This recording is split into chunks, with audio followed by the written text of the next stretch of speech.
今回はキャラバンの純正後部座席シートを改造してフルフラットにしてみます。まず座席を取り外します。うちのキャラバンは10人乗りなので8脚分取り外します。ちなみにワゴンなので車検 OK みたいです。荷室長とかいろいろあるみたいですね。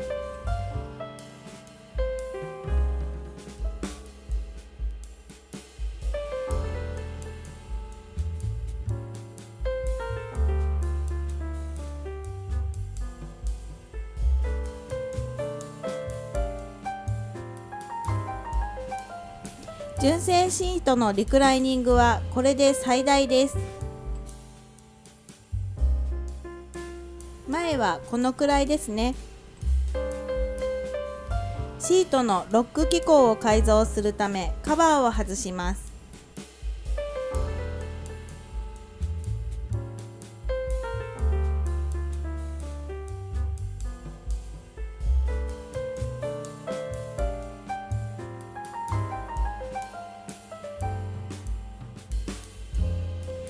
爪を切断するための位置を毛がいていきます。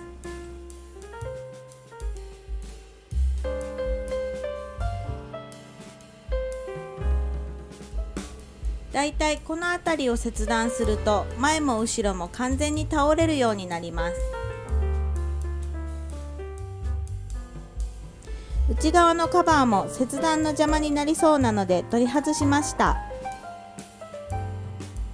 サンダーの火でシートが焼けないようにアルミテープで養生します。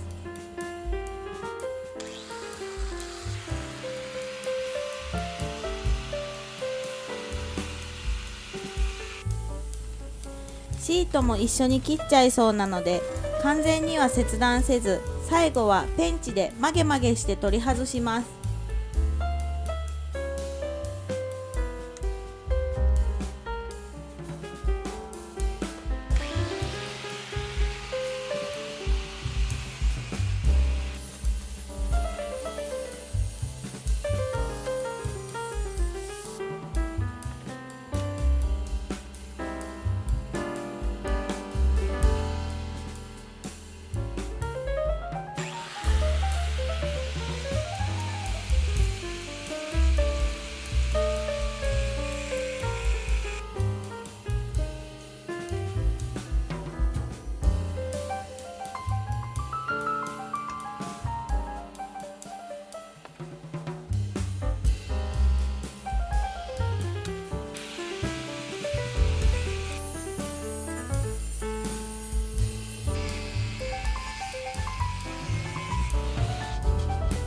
切断箇所は手を切らない程度にヤスリがけしておきます。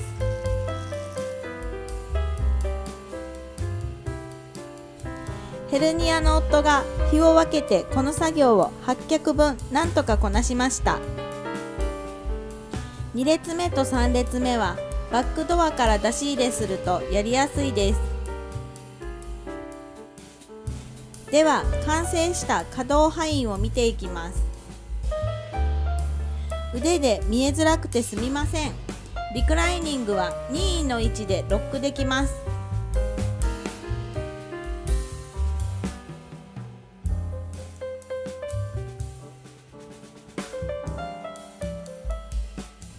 すべて後ろ側に倒したらこんな感じです。このスタイルはあまり使用することがなさそうですね。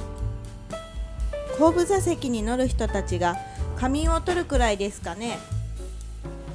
後ろの座席はバックドアで後ろに倒れないので前側のみの改造です。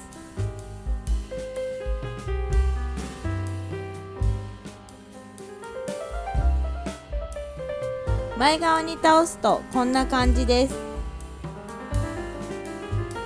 車中泊の時に自作ベッドを置きたいので今回はこのスタイルがメインでした。